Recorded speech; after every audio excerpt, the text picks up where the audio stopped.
seated. Ladies and gentlemen of the jury, I hope you had a wonderful lunch. We're going to continue on with the testimony. Ms. Sawyer? Thank you, Your Honor. Doctor, remember you're still under oath. Yes, sir. Dr. Ely, one thing I want to start with. You said on cross just this morning that $10,000 was what you felt you could in good conscience bill. Explain that to us. I'm a physician. I take care of people at the bedside. This is not what I do. I was asked to look over a bunch of cases. It took a long time. And I guess I have an internal conscience about how much I'm willing to allow somebody to give me to do something that I think is really a role that I want to provide to try and get to the truth. And I thought about this a lot, and I thought, I don't care how many hours I put in here, I'm gonna bill 20 hours, and that's what I put in there. But you can't do math backwards to figure out how much time I spent with each chart by how much I billed, because the math wouldn't add up. And Dr. Ely, last Monday when you were here, was it just last Monday? It seems like it was longer. You talked about the fact on cross that your reports brought out what you thought was pertinent. Do you remember that? Yes. You reviewed all these medical records we went through before. Right. All right, and I'm going to direct your attention to State's Exhibit 30. And I want to direct your attention to this part of the document. Okay. What do you say about those medical records that you reviewed?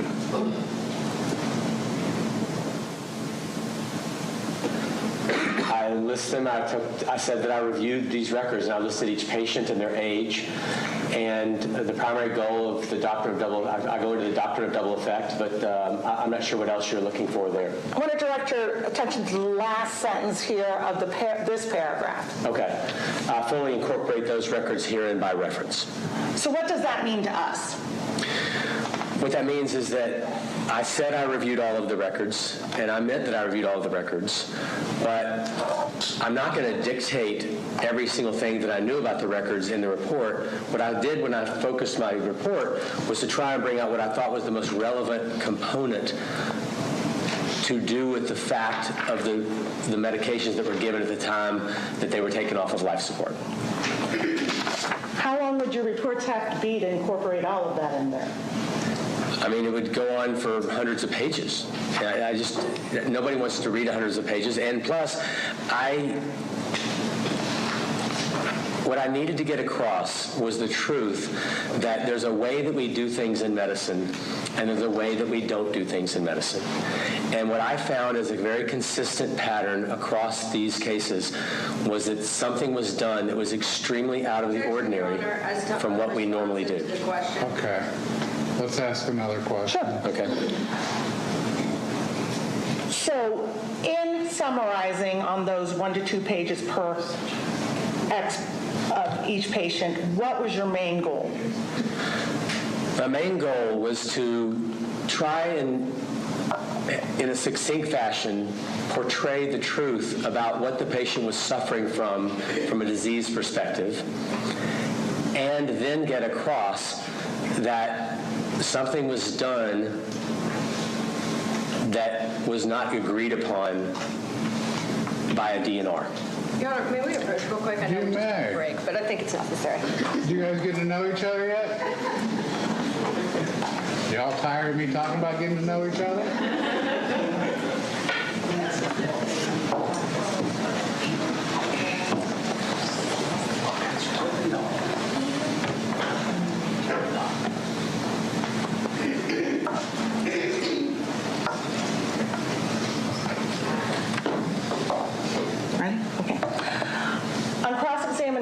Dr. Ely, you were asked or talked about the fact on cross that Mount Carmel seemed to use the Glasgow Coma scale.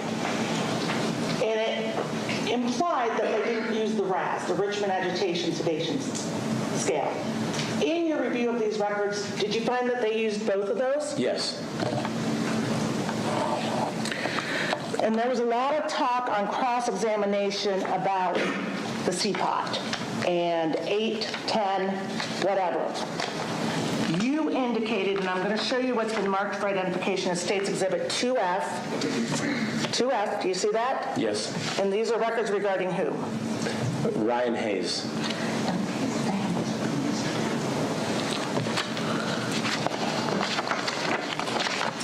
And I'm going to direct your attention to the page regarding this pain score. Do you see that? Yes, I do. What was your point about it going from 0 to 10?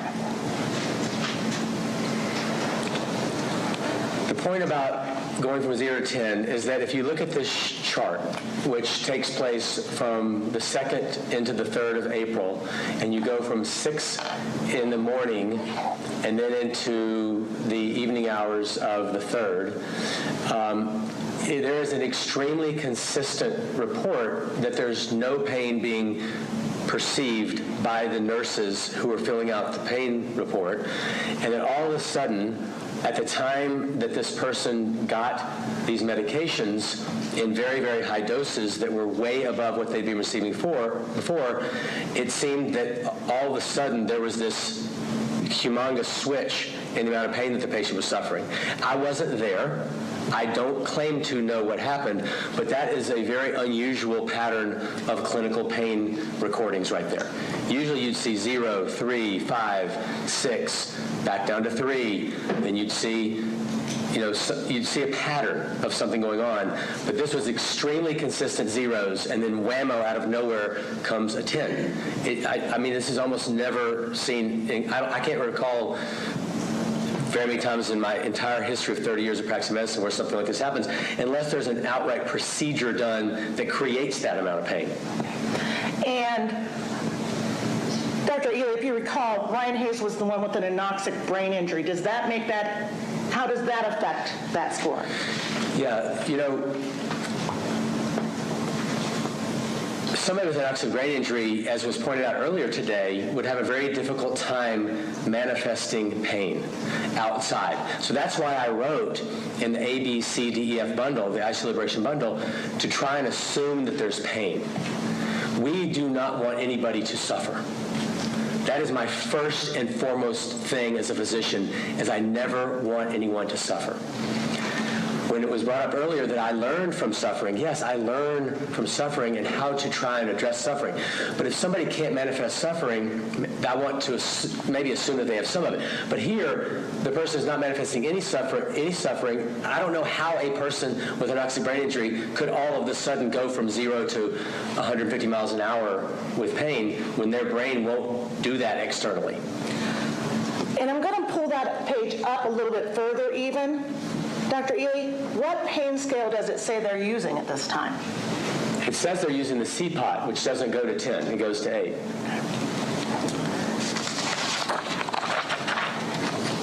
Dr. Ely, when you were here before, there was some discussion on cross-examination about a patient who received over 14,000 micrograms of fentanyl. So I'm going to direct your attention to James Timmons. This is marked for identification as State's Exhibit 11D. Do you see that? Yes. And what patient are we talking about? James Timmons. And I'm going to direct your attention to the very first entry regarding the fentanyl. What does that say, sir? 50 micrograms per milliliter. And further down in the order comment, does it say what this is for?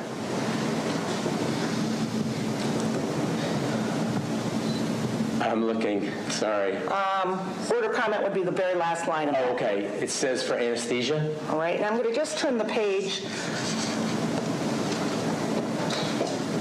and let you look at this. Does that appear to be for anesthesia during a surgery? Yes. How appropriate would 14,000 micrograms of fentanyl be for a surgery? That could be very appropriate if you're actually having your hands inside of somebody's body, depending on the type of surgery. Again, the whole thing about this dosing stuff is that we all have to get in our head that the dose should be appropriate to what the patient is going through. So if I'm going to cut you open and put my hands inside of you, then you might need a very large amount of medicine. But remember, you're on a ventilator. So if you stop breathing, I will keep breathing for you, and it will not take your life. But if you give high doses and you're not on a ventilator, and it actually restricts your chest and you can't breathe, it will absolutely take your life, without a doubt. This person was being kept alive on a life support. They were not off of a ventilator. The ones that we used to take medication. If it was during an operation. Relax. It's okay. There was no question pending.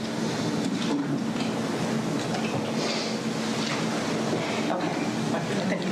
Dr. Ely, do you recall this morning when on cross-examination they showed you the exhibit for Sandra Castle, Exhibit 12, where it went through a series of fentanyl doses and then morphine doses? Do you recall Yes.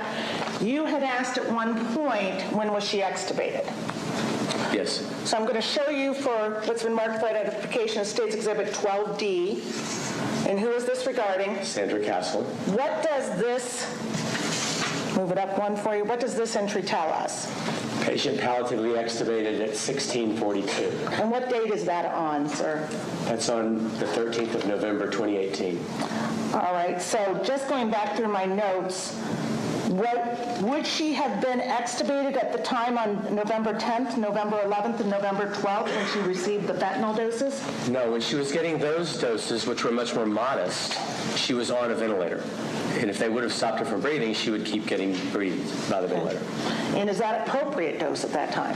Yeah, I mean, this was a great example this morning of that there was really good palliative care going on at Mount Carmel. We saw over and over again today how people were very careful about not only the doses, but also about incorporating the family, and it was a great example of appropriate palliative care that we went through for 2 hours this morning.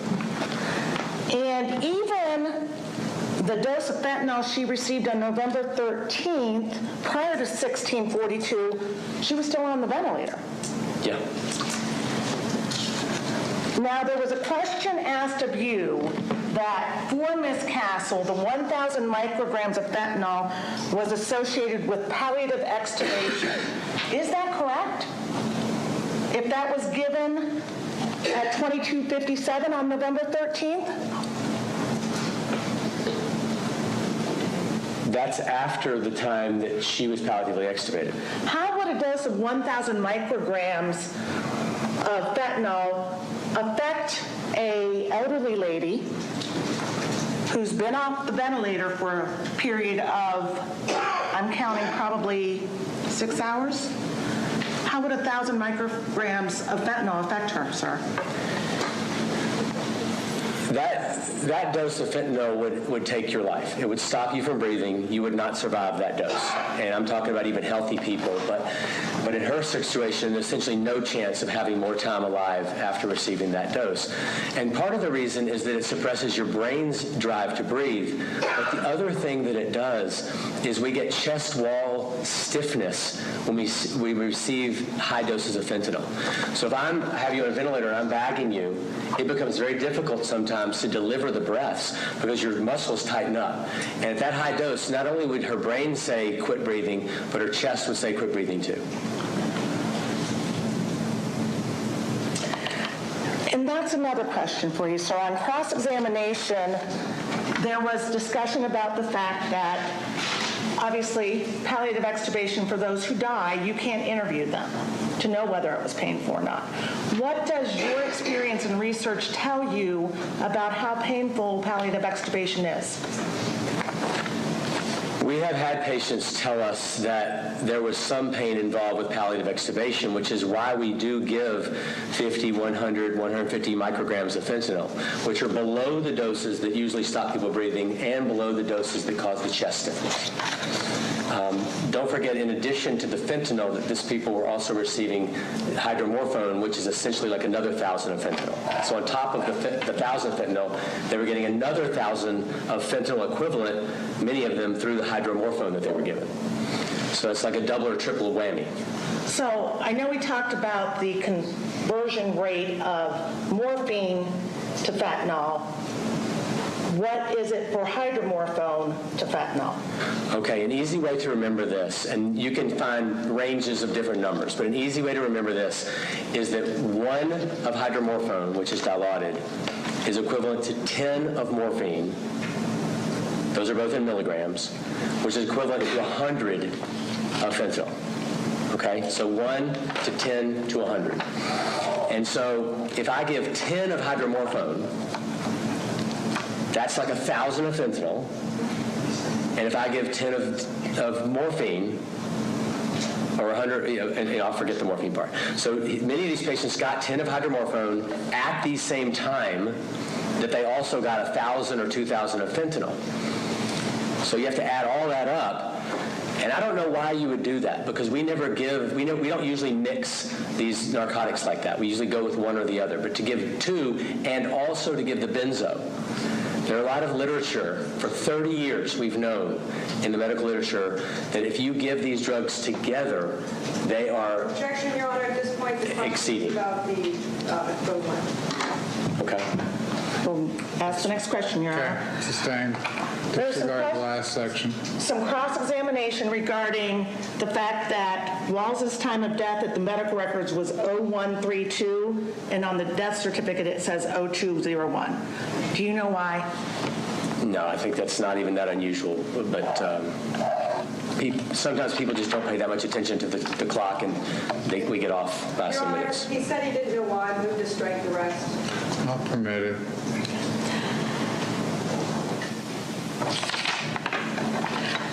In speaking of the death certificates and discharge summaries, there was a lot of cross-examination about that, the fact that the discharge summaries don't list the dose that these victims were given at the time they were palliative extubated.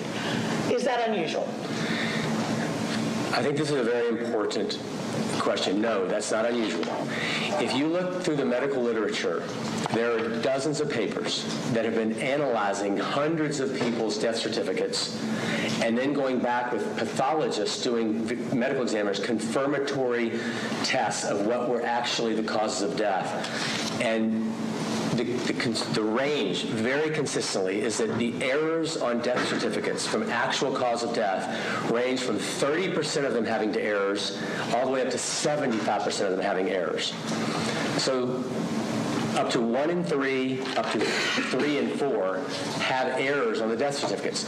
The key in this case, and all of these cases, were that most of these were filled out, and I failed to point this out last time, so sorry. Objection, Your Honor, unresponsive.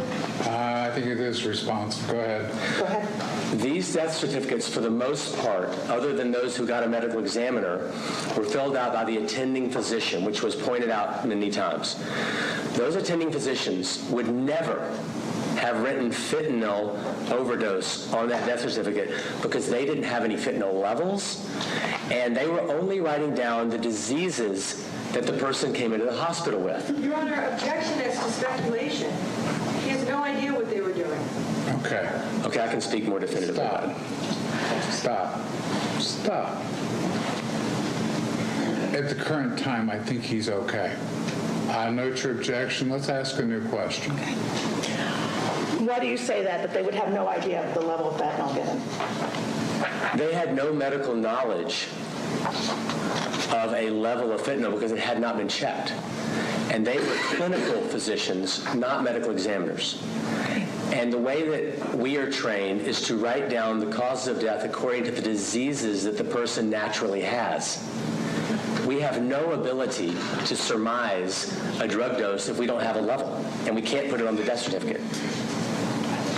All right, Dr. Ely, if you remember last Monday, there was a lot of cross-examination regarding articles, awards, your curricula vitae. Tell us what at Vanderbilt do they ask that you do as far as updating your curricula vitae? Nobody really regulates that. We just put things on our CV that are part of our academic accomplishments, and mostly the focus is on our publications and our job titles. All right, and do you remember being questioned on cross about a 2019 Evangelium, and I'm probably not saying this correctly, VTATE award for outstanding service to pro-life. Yes. You remember where it was indicated it didn't show up on your curriculum vitae? Right. All right, I'm going to show you what's part of State's Exhibit 30. This is part of your curriculum vitae, is that correct? Yes. Page 8. Yes. And I want to direct your attention to the middle of the page. What is that? That's the award, actually. I thought it was on there, but yeah. Okay. So I usually put things like that on there. All right, and there was a lot of talk about this as a pro-life award. And what was this award for? Yeah, I am not involved formally in any pro-life organizations. I don't give money to pro-life organizations, et cetera. But I have done a lot of pro-con debates and written about, as was some of them put up, about the legal circumstance of euthanasia. And in the United States, euthanasia is illegal in this state. I'll just say in this state, and so I guess they gave me that award because I had spoken about upholding the law with regard to euthanasia. All right, and I'm going to direct your attention to State's Exhibit. This is 30A. And this is actually an article about you receiving that award. I'd like to direct your attention to the second paragraph. And what does this say your award is for, sir? Outstanding service to the pro-life movement has seen an extensive work in fighting for true, compassionate, end-of-life care that upholds the dignity of the person and the teachings of the Church.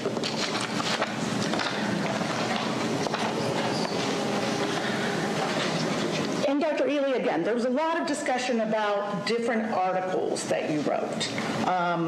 One was Letter to Editor, Secular versus Faith-Based Consideration. Was that on your CV?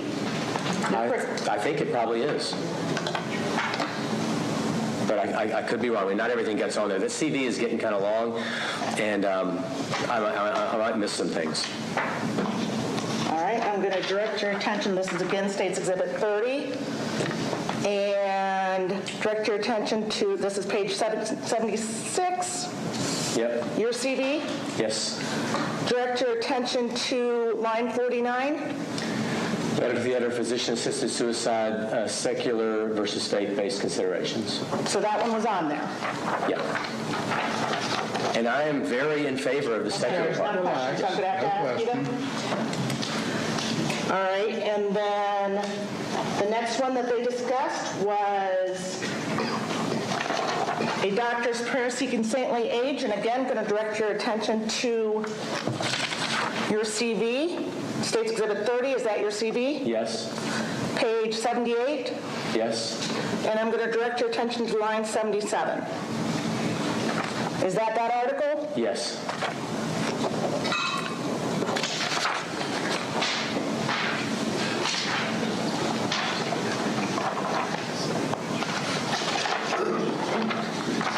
And then another one they talked about was his enduring gift. What do we make of the Eucharist and transubstantiation? Again, State's Exhibit 30, page 77. Is that your CV? Yes. I'd like to direct your attention to line, hang on, 61. Do you see that article there? Yes.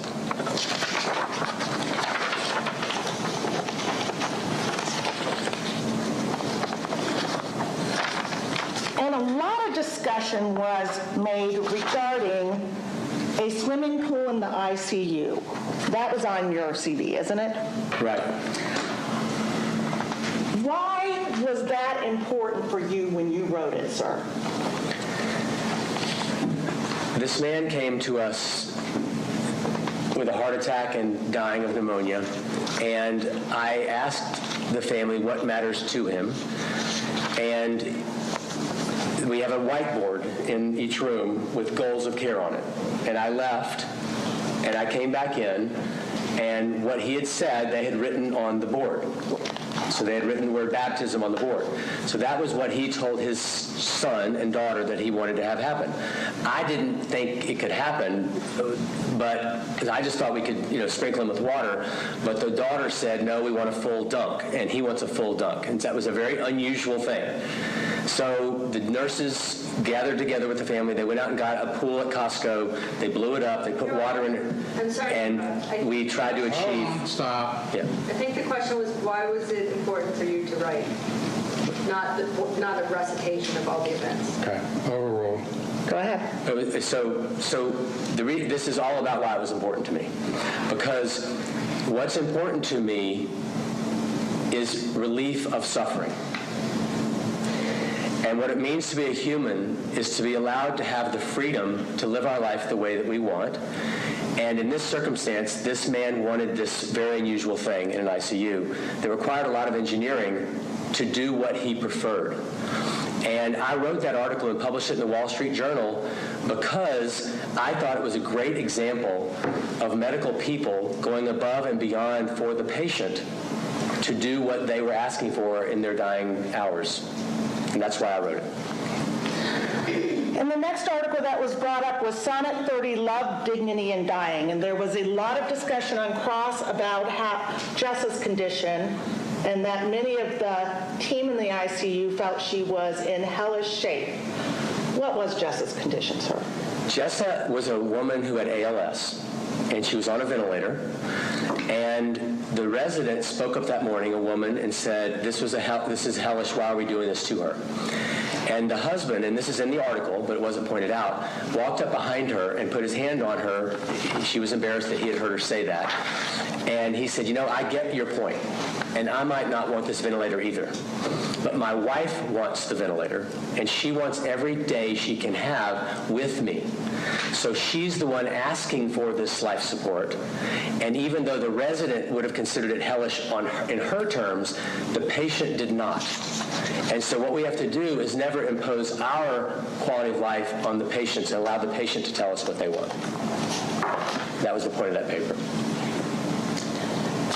And the last one I want to talk about is your article, Distinction Between Good Palliative Care and Intending Death, which the defense also brought up on cross-examination. So I've marked this as State's Exhibit 30C. Is this your article? Yes. And they questioned you about the doctrine of double effect. I want to direct your attention regarding that. And what was it in this article that you thought, let me see if I can blow this up a little bit more for you, where does it step over the line between comfort care and it not being the doctrine of double effect anymore? Try and get this right. We intend good, but in intending good, we can cause harm. And the good has to outweigh the harm. The good has to outweigh the harm. The good cannot be accomplished by the harm. What many of these patients want is a good death without pain, but also more time with their loved ones. So I can cause harm if I intend death and shortening the life by depriving the family and the patient of any engagement, time to heal their wounds, their relationships, etc. So when we cross over this bright line from trying to reduce suffering to intending to end the life now, we have crossed over that threshold. It is no longer the double effect. This is not the rule of double effect, because now the harm outweighs the good. The good is accomplished by the harm, and the patient did not request it, and it's against the law. And I want to point to the bottom of the page here where you say, if by contrast, the physician's intention of such treatments is to end or shorten life, physicians cross an ethical line that views, wrongly we believe, death-intending actions as legitimate form of medical care. Is that what you wrote, sir? Yes.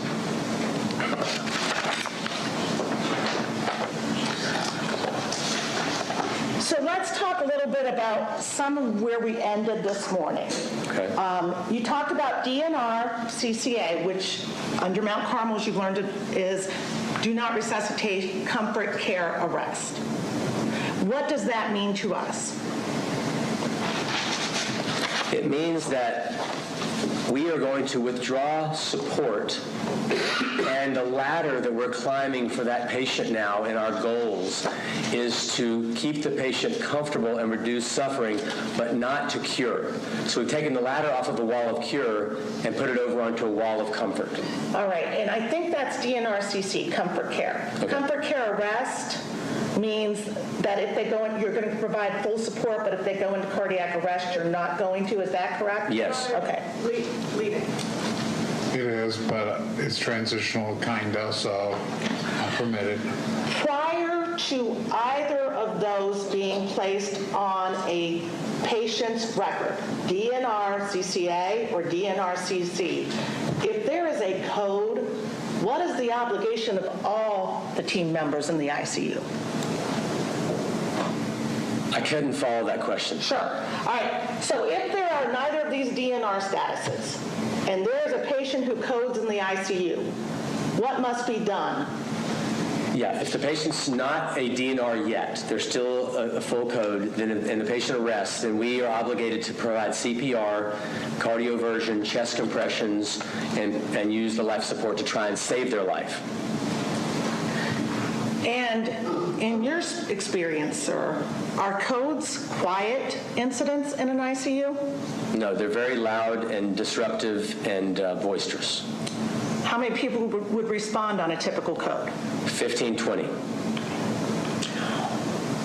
And if there's a DNR CCA, do you keep, which means comfort care arrest, do you keep the patient on the ventilator if that's where the patient currently is?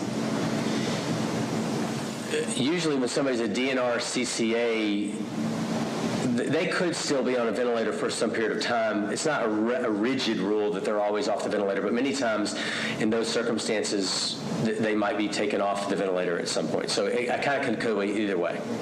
And DNRCC, I heard you say on cross this morning, is when the family has made a decision to withdraw and you termed it support, so the ventilator support. Yes. Now, in your experience, what is the most important thing to the family when they are making that decision to withdraw support? Objection, Your Honor, calls for speculation.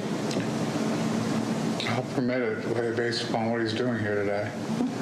I think there are two things that are usually front and foremost in people's mind when they're trying to make this decision for their loved one and acting as a surrogate decision maker.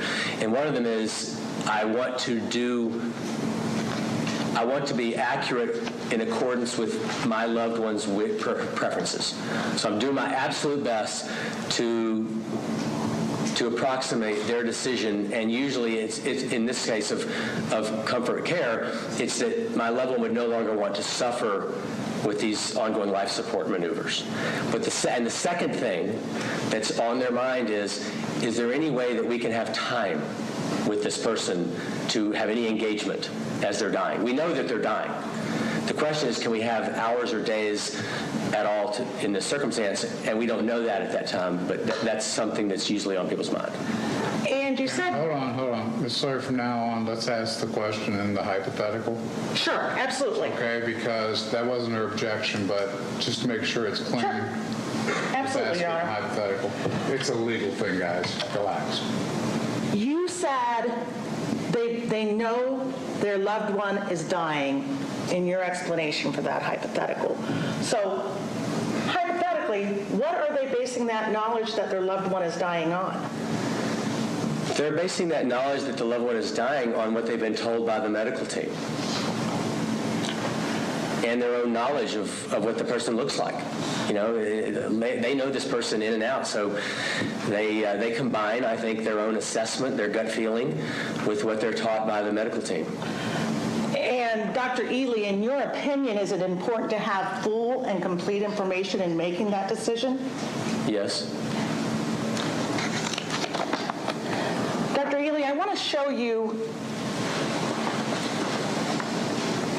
some of the medical records in this case, and this has been marked for identification as State's Exhibit 4B. And I'm going to show you the bottom here. Who is this regarding? Danny Millette. Okay. And I want to, who is making this progress note? Dr. Husel. And what do they say down here? Discussed grim prognosis with family at bedside. Family agrees to change code status to DNRCC. So they're making their decision based upon what the doctor is telling them. Yes.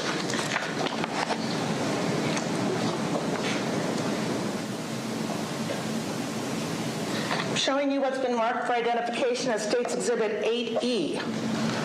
And what patient is this regarding, sir? James Allen. Okay, and what do we see here under the orders?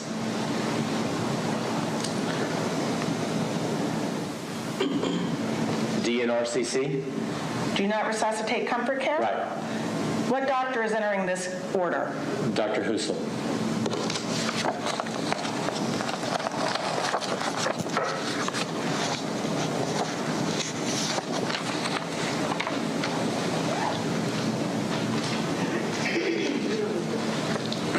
All right. Showing what's been marked for identification as State's Exhibit 11D. Can you tell us what patient this is regarding? James Timmons. All right, I'm going to move it down to the note. Who is making this progress note, sir? Dr. Husel. And what are they doing at this time? He's the attending physician. And overnight, the patient remains severely acidotic. Is that what you want me to read? What's the ultimate decision made by the family at this point with Dr. Husel? To change the code status to DNRCC, patient pronounced dead at 3:13.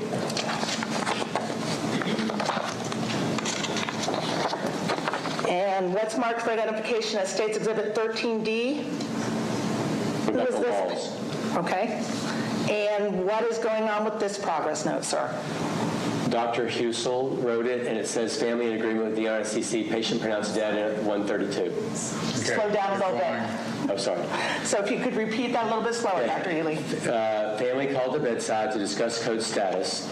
Family in agreement for DNRCC. Patient pronounced dead at 1:32.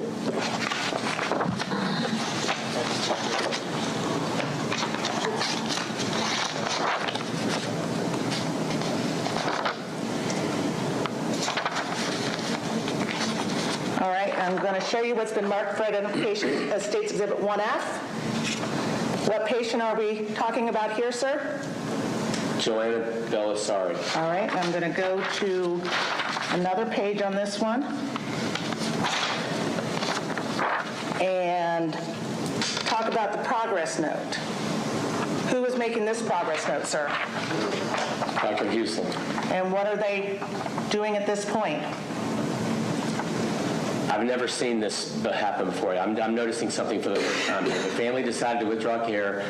Vasopressors turned off. Patient pronounced dead. I never see all of these things in the same note. Usually you make a decision, something happens, and then the death note is at a different point in time. I didn't realize this until just now that these are all happening in the same note. It's really unusual. All right, and I'm showing you what's been marked for identification as State's Exhibit 3D. Yes? And what patient is this regarding? Beverly Schertzinger. And I want to direct your attention to the progress note. Who wrote this progress note? Dr. Husel. And what was being done at this point? Grim prognosis with family members at bedside. Decision made DNRCC. Patient expired 23:34.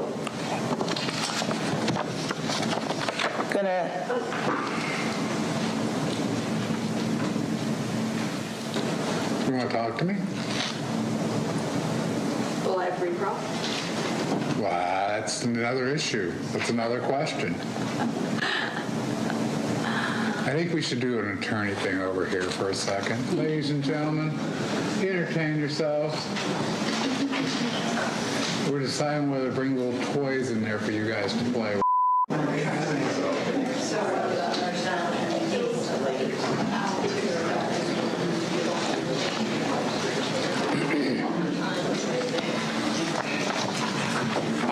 Hi, guys.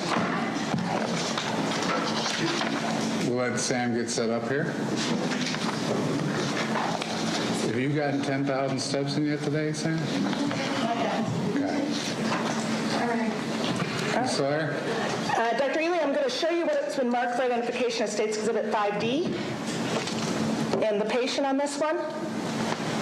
Brandy McDonald. All right, and I'm going to go into, what order is this? This is a do not resuscitate comfort care order by Dr. Husel. Okay.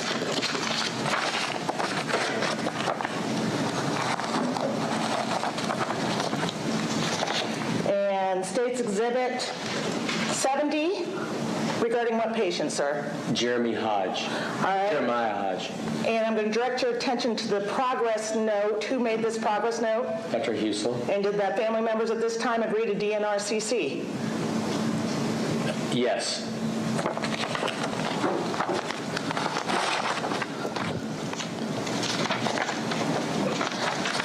And directing your attention to State's Exhibit 6C, what patient is this regarding? Francis Burke.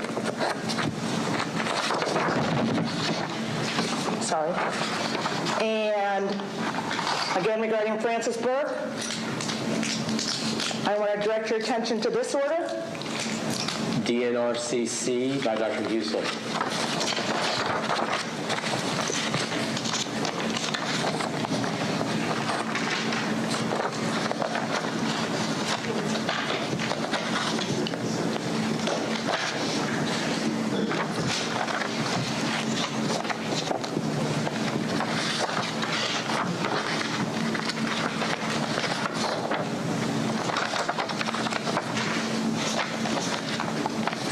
Exhibit 14H. What patient is this regarding? Melissa Penix. And directing your attention to this progress note. Who made this progress note? Dr. Husel. And again, family members in agreement with DNRCC at this time?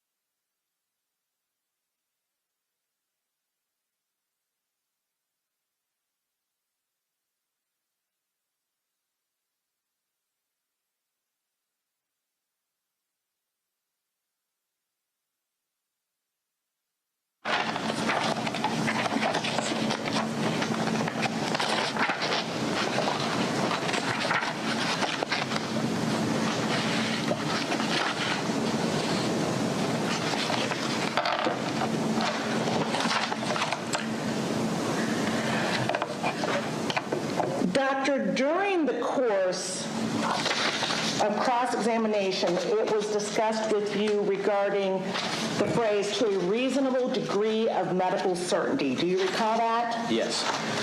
Your opinions that you said on direct regarding the fentanyl killing each and every one of these 14 victims, do you agree it was to a reasonable degree of medical certainty? I do.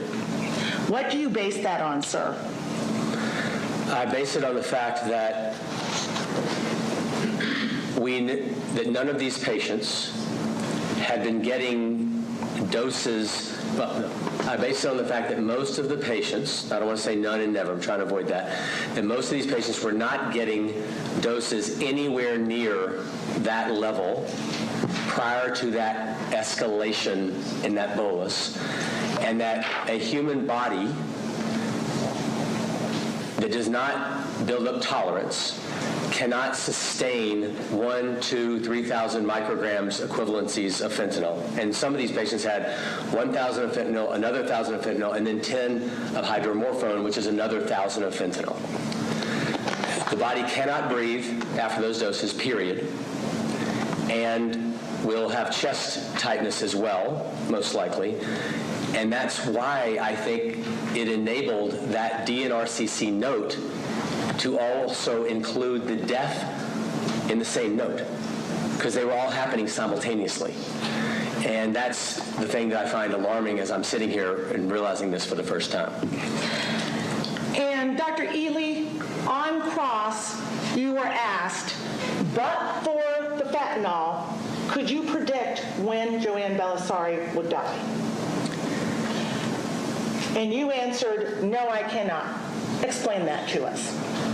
Well, I'm not God. I don't know when somebody's going to die. If I was allowed to give an answer other than yes and no, what I would say would be that I would be virtually certain that these people would have lived longer, because I know that they had imposed into their life course a lethal dose of fentanyl, hydromorphone, and benzodiazepine.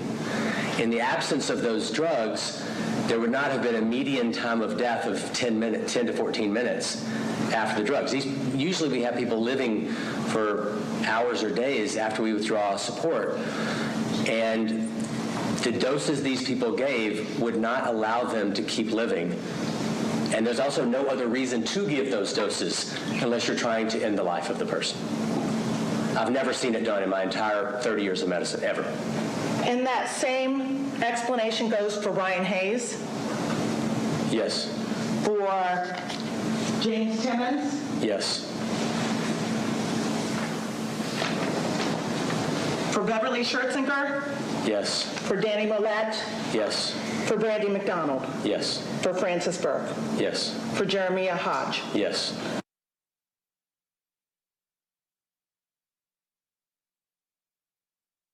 For Sandra Castle, Yes. for Rebecca Walls, Yes. and for Melissa Pax. Yes. Thank you. I have no further questions, Your Honor. Mr. Master, do you have questions about the statements of Dr. Husel relative to the families? Is that what you have questions on? Actually, Your Honor, I think given the narrow scope of recross, I'd like to just follow up on that statement with respect to death certificates versus coroner's reports. I'll permit it. Thank you. You need anything? I don't. You said one question? I don't think she said one. I'm having fun. I'm sorry. No, I know better. So I understand your testimony. When you were asked about the death certificates versus coroner's reports, your testimony was that in a exponential number of times, the coroner's report is inconsistent with the death certificate. Is that correct? That was your testimony? I want to make sure I'm getting it right. You may restate what I said then? I can't figure out. Can you ask me again? Okay. Relax for a second. Let her get her statement back out. Okay. And then she's asking you if that's true or not. You were asked about death certificates written by attending physician. Yes. And then you were asked about coroner's reports, which are done by forensic pathologists. Is that correct? Yes. Okay. Whose job it is to determine cause of death. Would you agree with me on that? Yes. And I'm just trying to understand your testimony that you were saying oftentimes the death certificates don't reconcile with the forensic pathologist's findings. That was your testimony, was it not? I want to be accurate in my answer. When the death certificates are reanalyzed by coroners, oftentimes they find causes of death that were not listed on the death certificate. Okay. And so I just want to show you what's been marked as Defendant's Exhibit RH2. Do you agree with me that that appears to be the death certificate for Ryan Hayes, one of the patients in this case? Yes. Okay. And I want to focus your attention, if we can, down here, and I'm split screening for a reason, to the causes of death that are listed. Right. Do you see those? Yes, they had data on those. Okay, and the attending is noted right there where my finger is. Would you agree with me on that? Ortiz, yes. Yes. And then I'm showing you what's been marked as Defendant's Exhibit RH3. Does this appear to be an autopsy report? Yes. Okay. And cause of death, right? Yes. It's going to All be right. the same, I think. It's the same. Yeah, because they had that data prior to the death. The clinicians. I'm sorry, what? The clinicians, I think, knew that he had carfentanil. It was in the toxicology reports. And that's what I showed you on my cross, was Right. the carfentanil that we talked about. Right. Which is determined as a cause of death. Right. Thank you. Nothing further. Okay. Anything on that? No, Your Honor. Okay. Doctor, you're excused at this point in time. tight right there for 1 second. Ladies and gentlemen, the jury, unfortunately, I have to send you home at this time. Okay? We'll get started at 9 o'clock Monday morning. You guys have a wonderful weekend. Get some rest in. Let's hope we don't get totally blasted by this front coming in. Okay? We're supposed to be in a parade Saturday, and I don't think it's going to happen. I just don't think we're going to be out there in the cold. Even if they have the parade, I don't think we're going to be out there in the cold. Ladies and gentlemen, have a wonderful weekend. Remember the admonitions. We'll see you Monday morning, 9 o'clock. All right. Be safe and enjoy the families.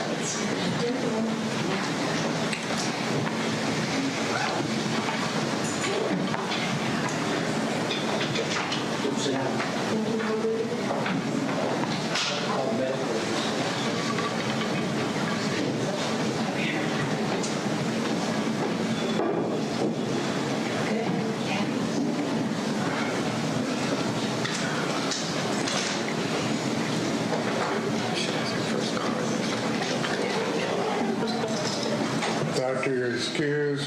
Thank you. Have a safe trip home. Appreciate it, Judge.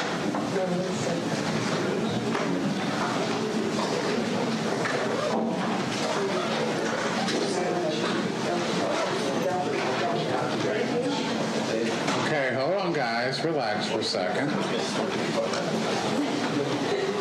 Ms. Sawyer, anything for the record? No, Your Honor. Ms. Menashe, anything for the record? Why don't you guys take the next half an hour, talk about our issues from this morning, and give me an answer on how you all want to proceed. I think we spoke already. We might be able to approach. Well, we'll do it in back.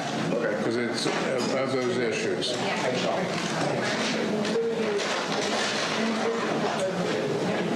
Do you guys want the half an hour, or do you want to go back and talk? I think we're ready. Okay. We'll adjourn to the back then. Huh? You can do it in here. You'll be on national television. What's she talking about? How's it really taste?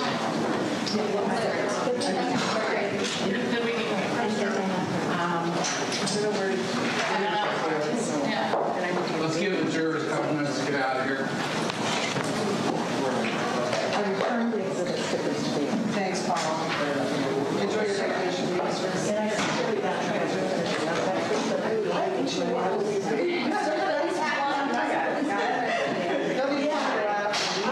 Oh, I hate it when I've done that before. Oh, yeah. We're working on it. I brought my book, I can tell you. Yeah,